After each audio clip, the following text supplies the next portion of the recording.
Vamos a hablar con una persona que hace un tiempo que no hablamos en este programa. Él se llama Gustavo López. Gustavo López es abogado, es el presidente de Forja. Vamos a hablar también de Tierra del Fuego con él. Y él ha sido ex subsecretario de la Presidencia de la Nación durante los años 2008 y 2015. Y además es colega, porque es periodista. ¿Qué tal, Gustavo? Buen día. Marcelo Aymar te saluda. ¿Cómo estás? ¿Qué tal, Marcelo? Buen día, ¿cómo estás? Un Bien. placer. Bueno, gracias por estos minutos. No, por favor. Y la pregunta que cae un poco de maduro es, ¿pudiste llegar a analizar políticamente la sorpresa que le puede haber producido a la administración de Mauricio Macri el llamado de Donald Trump de ayer?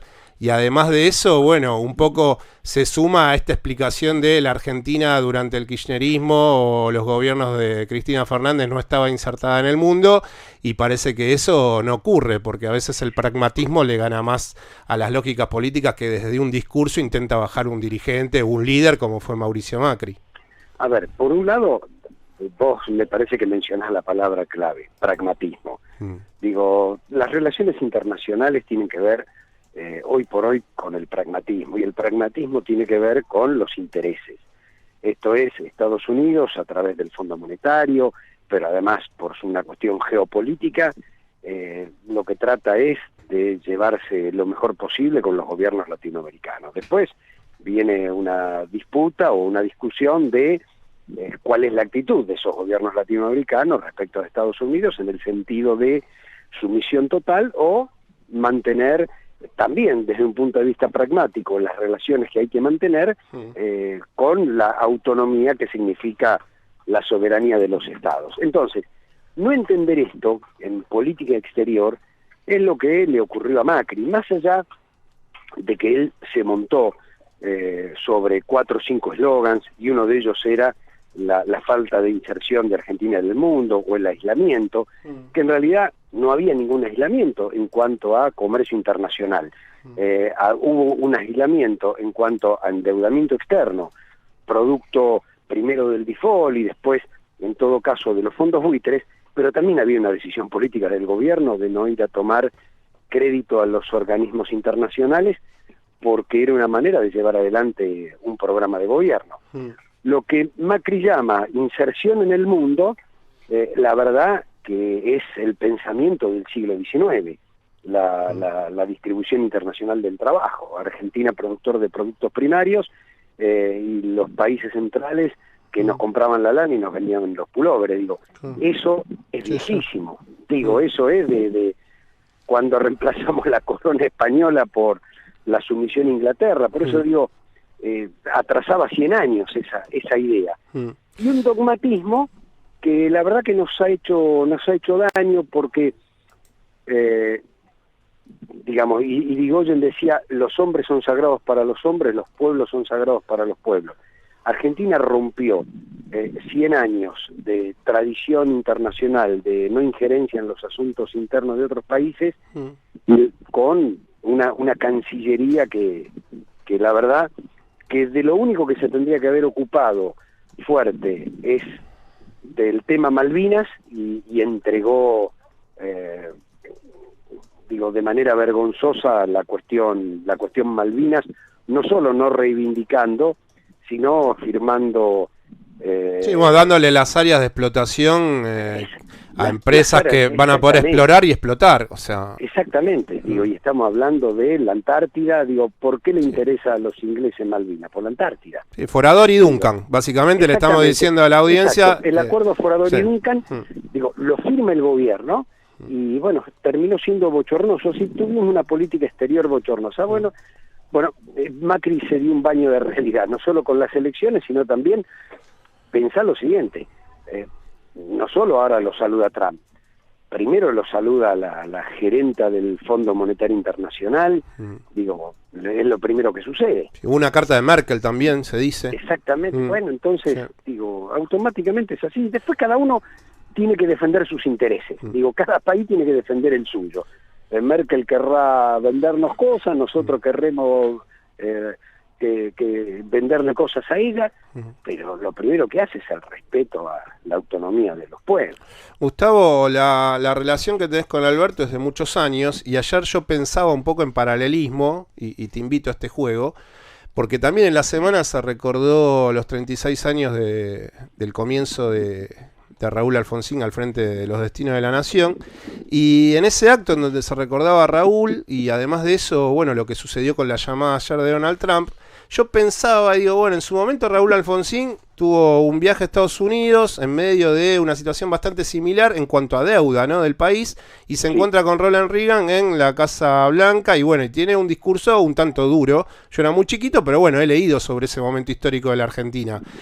Sabiendo que Alberto Fernández le dice a Donald Trump que piensa ir a visitarlo y que Donald lo espera a mediados de diciembre, no tiene una fecha confirmada, ¿cómo avisorás que puede llegar a ser el comportamiento de Alberto Fernández en tanto el momento en donde tengan que hablar de deuda con Donald Trump, a sabiendas que tal vez ese momento de Raúl Alfonsín fue muy importante para como hecho político, pero tal vez esa dureza, esa administración de Ronald Reagan después lo hizo valer, ¿no? Ese momento incómodo que le hizo pasar Raúl Alfonsín. Mira, a ver, me parece que el paralelismo encaja. Si bien Ronald Reagan no es Donald Trump, es decir, era un poco más formal, Ronald Reagan era un outsider del Partido Republicano, digamos, representaba la nueva derecha, representaba lo que iba a venir, que era el neoliberalismo, y los discursos se pactan previamente. Cuando Alfonsín llega a los jardines de la Casa Blanca, Reagan cambia su discurso y dice una serie de cosas, no solo respecto de la deuda, sino respecto de América Latina. Y Alfonsín deja el discurso que tenía de lado y le contesta. Le contesta en los jardines de la Casa Blanca y le habla de la necesidad de crecimiento de los países, pero también le habla de la necesidad de la democracia. Recordemos que era el momento en que Estados Unidos, contra la revolución sandinista de aquel entonces, y para que la gente que nos escucha se ubique bien, Nicaragua venía de 30 o 40 años de dictadura de Somoza padre y de Somoza hijo, Anastasio Somoza padre, Anastasio Somoza hijo, se produce la revolución, y esa revolución no era solo del Frente Sandinista, sino que era de todas las fuerzas políticas, incluso los liberales, que se oponían a una dictadura feroz. Y Estados Unidos, que había apañado durante 40 años esa dictadura, como había apañado la de Batista en Cuba, empezó a mandar tropas escondidas, los famosos contras, que eran mercenarios, a Nicaragua. Bueno, Alfonsín se planta con todo eso, y la verdad que si bien, bueno, Alfonsín intentó, existió lo que se llamó el Grupo Contadora, Grupo Contadora, que es muy parecido a lo que Néstor hizo después con la UNASUR y evitar la guerra Venezuela-Colombia, ¿no? Entonces, ¿qué me imagino? Si Trump no se sale del protocolo, cosa que es difícil, bueno, me imagino que puede haber una escena parecida. Claro. Sí, a mí me vino inmediatamente ese paralelismo, ¿no? Pero me parece que está perfecto. Me parece que está perfecto. A ver, Trump le ha dicho barbaridades a Macron, ¿sí? Digo, en la cara, y se lo dice a cualquiera, y uno no sabe si rompe relaciones, si vas a una guerra, si te van a invadir. Al día siguiente manda otro tuit y las cosas se arreglan. Digo, la verdad que no encaja con los parámetros, pero yo me imagino un Alberto Fernández muy firme. Y algunos lo critican, Alberto, por lo de Lula libre, y a mí me parece, Alberto todavía no era presidente electo, ¿sí? Era candidato a presidente, y a mí me parece que lo que hizo Alberto estuvo perfecto, porque las democracias no pueden mirar para otro lado como están mirando hoy las democracias europeas, cuando pasa lo que pasa en Brasil con Lula, que destituyeron injustamente una presidenta y después terminan encarcelando injustamente a un candidato a presidente. ¿Por qué digo esto? Porque el mundo toleró 300 años de apartheid en Sudáfrica, ¿sí? Mandela estuvo 39 años preso, y recién sobre el final empezaron, y cuando digo sobre el final es sobre el final de ese régimen, empezaron las presiones de verdad para terminar con algo que había sido monstruoso, con miles de muertos a lo largo de 300 años. Yo la verdad que no quiero que después se hagan películas de Lula hablando bien de Lula. Claro. Como se hicieron las películas de Mandela hablando bien de Mandela. Claro. Digo, ya estamos en otra instancia. Entonces, a mí me parece que fue la charla que da en España, pidiendo la libertad de Lula, es un llamado de atención para las democracias europeas que se construyeron después de la Segunda Guerra Mundial y que fueron perdiendo vigor en manos del mercado. Claro. ¿Sí? Hoy confunden libertad de mercado con democracia, y me parece que estuvo bárbaro.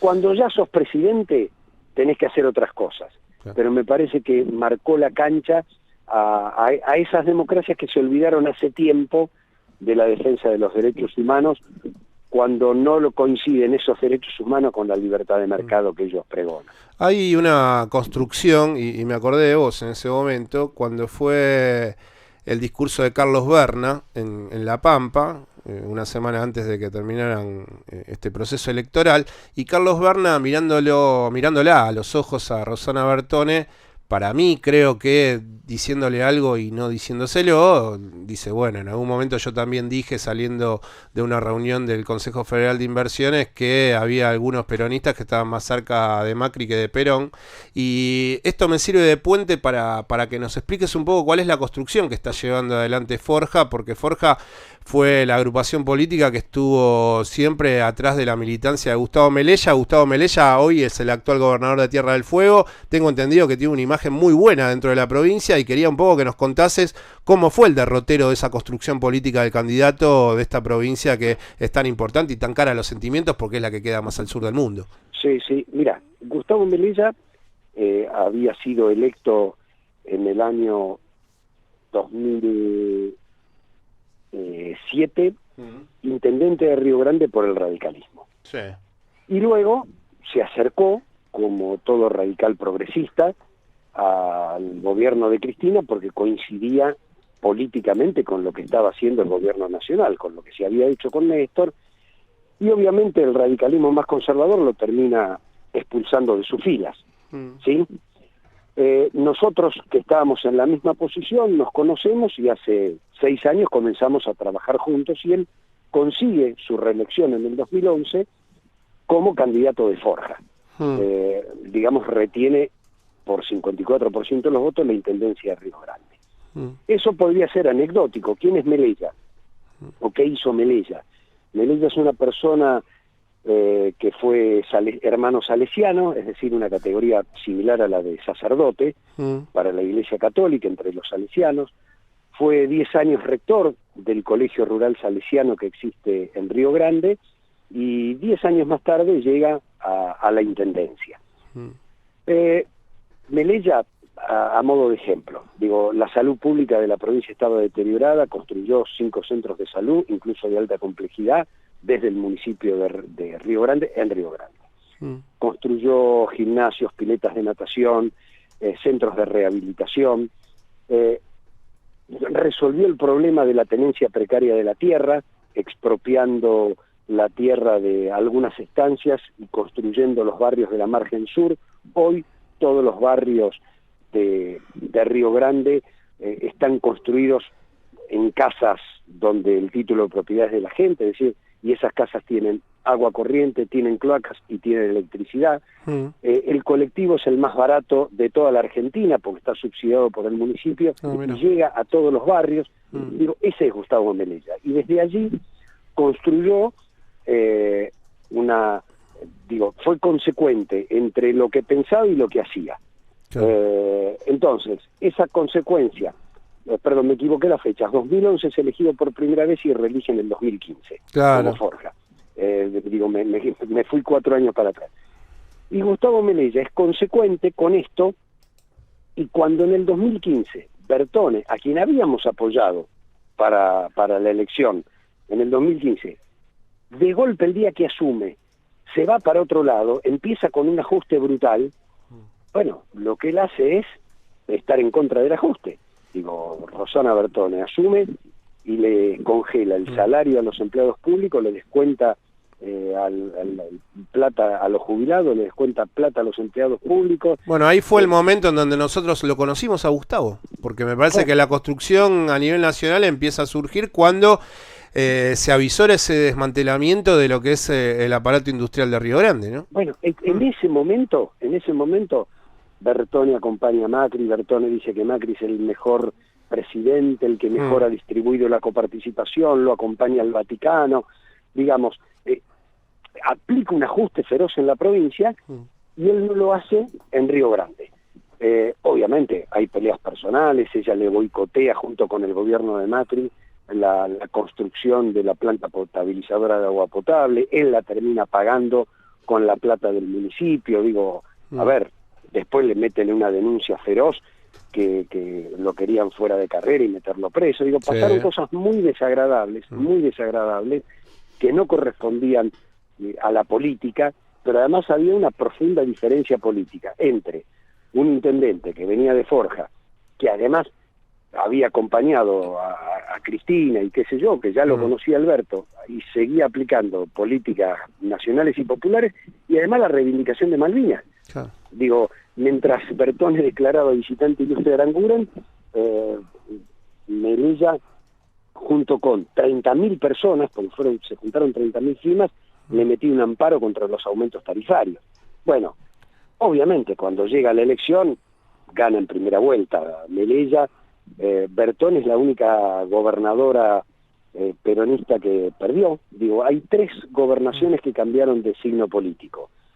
Provincia de Buenos Aires, donde pierde Vidal con Kicillof, Santa Fe, donde le gana Perotti a los socialistas, y Melilla, que le gana a la gobernadora Bertone, gobernadora que quiso reelegir por el Partido Justicialista. Claro, y pierde la interna con él. Claro. Exacto. Gustavo, ahora, lo que se discutió allí fue una cosa muy local, es, bueno, ¿quién va a defender los intereses de la gente y quién defendió en los 4 años anteriores los intereses del gobierno de Macri, que terminó en una catástrofe? Es la provincia de mayor desocupación de la Argentina hoy. Sí, me parece que Carlos Berna en ese discurso fue muy sintético en tratar de, con 2 o 3 frases, explicar estos momentos de esa provincia. Como última pregunta, Gustavo, te quería hacer algo que, bueno, que tiene que ver tal vez más conmigo, pero que creo que a la audiencia le puede llegar a interesar. Vos trabajaste como ex subsecretario de Presidencia de la Nación desde el 2008 al 2015. Y fuiste durante todos esos años a Balcarce 50, trabajás en la Casa de Gobierno. La pregunta es, ¿cuál es el lugar que más te gusta o más te interesó de la Casa Rosada? ¿Ediliciamente hablando o...? Tuyo, que decís, quisiera volver o para volver a ese lugar, o me pasó tal cosa en cierto ambiente, o contarnos a nosotros cuáles eran para vos los lugares tal vez en donde ibas a meditar más allá de tu oficina. Eso, ¿no? Que vos decís, bueno, la verdad que pienso y como cuando uno se va del trabajo, yo te cuento, cuando yo dejé de estudiar en el ISER, durante 2 o 3 años no pude pasar por la esquina del viejo ISER, ¿no? De Belgrano y Moreno. Porque yo estudiaba y me sentaba en el piso, me sentaba en la esquina, justo el banco daba a la esquina de Belgrano y Moreno, ¿no? Y por un par de años lo pasé porque la verdad que no me caía muy bien. Porque, bueno, estaba asimilando tantos años ahí. Entonces digo, bueno, mira, ¿cuál sería ese lugar tuyo? No volví a la Casa Rosada. El Salón de los Patriotas Latinoamericanos, que era... Porque había 2. Uno era el Salón de las Mujeres, y el otro era la planta baja, el Salón de los Patriotas Latinoamericanos. Yo creo que fue el lugar simbólico más importante que se construyó en esos años, con una mirada latinoamericanista, bueno, muy forjista, muy sanmartiniana, un lugar que no volví y lo deben haber desmantelado, como desmantelaron el Salón de las Mujeres, que era muy ecuánime ese Salón de las Mujeres, porque estaban de todos los sectores políticos, científicos, literarios, artísticos, pero si tengo que elegir un lugar es el Salón de los Patriotas, que era el patio de la planta baja. Bueno, Gustavo, te mando un abrazo, buen fin de semana, gracias por este recuerdo y estaremos hablando durante los próximos meses. Gracias a ustedes, un abrazo grande. Chau, chau. Quien está hablando con nosotros es el presidente de Forja, además abogado, periodista, y fue, por eso la pregunta, ex subsecretario de la Presidencia de la Nación Argentina durante el año 2008-2015. Él es el doctor Gustavo López.